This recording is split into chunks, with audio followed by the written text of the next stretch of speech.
button going this Hi, time. Maisha, Herbie. Anyway, so yeah, overall the inspection went pretty well. I didn't really find anything major of any concern. You know, everything for the age of the unit, it's actually maintained it pretty well. So you know, you do want to ask though how old the roof is because the roof looks newer. So you may want to find out if there's any warranties that transfer with the home. Over the metal portions, like over the deck and the carport where we're at, there is there is some debris on the roof, you know, which is typical. That's going to accumulate on the roof. So periodic maintenance. So likewise, same where the gutters are, you want to make sure that downspouts are clear so that water will drain freely. Siding looks pretty good. There's just a small section under my right corner here of the deck where some corner trim is missing around the skirting around the deck. But other than that, the siding looks pretty good. A couple of little holes here and there, but you can dab a little caulk on there, some silicone caulk, and seal those. For the GFCIs, your exterior and your bathroom outlets are all off of one reset. And that reset is in the sub panel box outside. Okay, so the sub panel is located over next to the actual pedestal, right above the pedestal where the main electrical comes into the coach. Okay, likewise, gas meters on the front side, on the street side. So it would be the front bedroom windows. That's below there. Meter looks fine. Water supply is on over by where the pedestal is. Water pressure measured at about, let me make sure, it's about 45 psi, so it's at the lower end. So 40, we're looking between 40 and 80 psi. So you're good. There is a pressure regulator there. If you wanted to adjust the pressure, you can. Water heater. Water heater is basically 2017. So that's been replaced. It's a 30-gallon tank. So a couple of things with the water heater for the age that are not there. Probably should have put a pan underneath it, drain to the outside. No pan.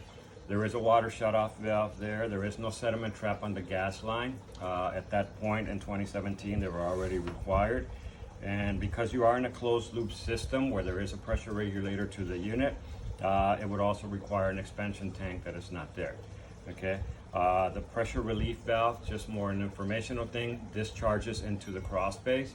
So that would be an easy fix to kind of route it, and that's pretty typical in manufactured homes. I think they all drain to the crawl space. Yeah, they do. So I would suggest, you know, adding a piece of a couple of elbows and an extension, and then route it out to where it's not. So because it's supposed to be where you can actually see it. Yeah. And you really can't see it if it's under the house unless you're crawling under the house all the time. All right, so that's the deal with that. Water supply lines, now it looks like the coach has been replumbed with copper, so that's good. ABS is your sewer lines with a clean out over by where the main pedestal is, where all the services come into the unit and the carport area. Okay, so that looks good. Furnace has been replaced, so I'm gonna guess it's 2013. Okay, it's a condensing type unit, 80,000 BTUs. Unit works fine. The filter's located right below. So the unit's on the exterior next to the stairs by the little shed, and the filter's located in the filter return underneath the furnace. So and that's the filter's a little dirty, so but that's easy to replace with disposable type. So main service is 100 amps coming in. And then, like I said, there's a pedestal in the driveway, and then there's a sub panel right above it. Within the sub panel, everything looked pretty good. Electrical inside the home, all the outlets that I was able to test, you know, without moving furniture, they're all tested grounded, so I didn't find any ungrounded outlets. So everything's good there. And like I said, just to remember the GFCIs and where they're located. AC unit out in the front side of the house or a coach. That's also 2013, so same time as so the whole HVAC system was replaced at that time. All right, so that's a 4-ton unit, and that's working great as well. Okay, doors, windows, etc. are all good. So it's all replacement type windows. So I didn't see really any issues with those. Your little freestanding fireplace in the family room. That looks fine. I'll kind of look at. There is a blower with it though. It's unplugged, so I don't test the blower.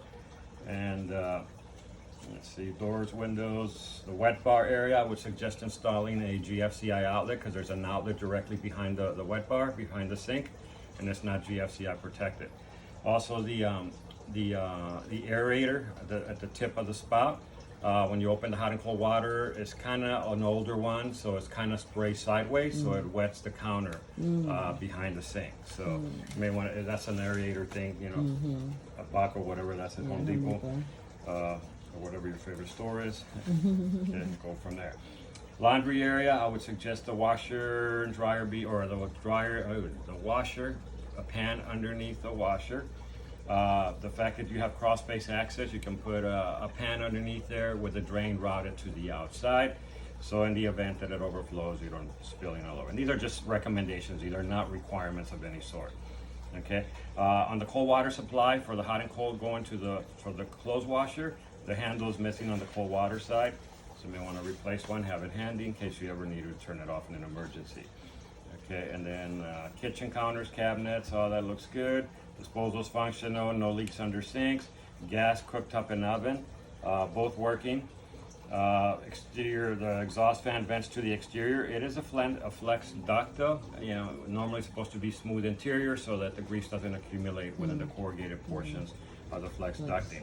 But you know, it's very typical to find it that way as well.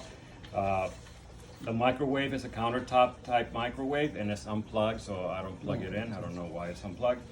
And then the refrigerator and the little filtered water system are not marked in my inspection. All right, and then bathrooms, master and hallway, toilets were good, sinks were fine. Just drain stoppers are either missing or not working. And then the hall bathroom, the sink has some surface cracks on the surface, just surface type cracks. Just a cosmetic thing, nothing of any significance. Electrical, you got the lights over the sink in the hall bathroom that didn't work. Okay, so it could be just a light bulb. Ventilation, no exhaust fans, just windows. And heat source was good. Bathtub in the master was good.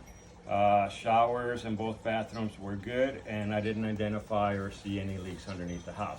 Now, under the coach, the post and piers basically are your steel, your screw jack type piers. So you have a combination of three different things down there. So you have the original piers that are just resting, where the coach just rests on top of the piers without clamps. And then they've done a retro at some point in the lifetime of this unit where they've added additional piers, and those are bolted both at the girder beams and at the base of the foundation of the pack. And then there's an earthquake restraining system. Oh, nice. Yes. Okay, yes, so yes. so that's been That's installed. super nice. So, okay, and so then they're good. They're not going anywhere. So this thing's not moving. It's not going anywhere. So when you, because I know you're a termite guy, Hervey. So when you go underneath there, you may see some piers that have some corrosion, but those are the original piers. So the other retro piers that were installed, those look fine. And then obviously all the earthquake bracing looks pretty good. Now on the southwest corner of the coach, by where there's an access underneath the unit, by where the pedestal is, there's some electrical wiring that part of it's encased in conduit and part of it's not. So there's like maybe 2 feet or so of exposed wiring down there that's not in conduit. That all should be in conduit, because you can't have single strung wire outside of conduit. Okay, so that might be a little bit difficult. I think it might be the wiring that goes to the AC, that feeds the AC. Okay. That's what I think it goes to. All right, so other than that, I didn't really see any other issues. A little bit of torn membrane underneath by plumbing underneath the master bathroom. But like I said, I didn't identify any leaks down there, so it's all All good. in all. So that's it. That's my summary. Okay, thank you so much, Victor.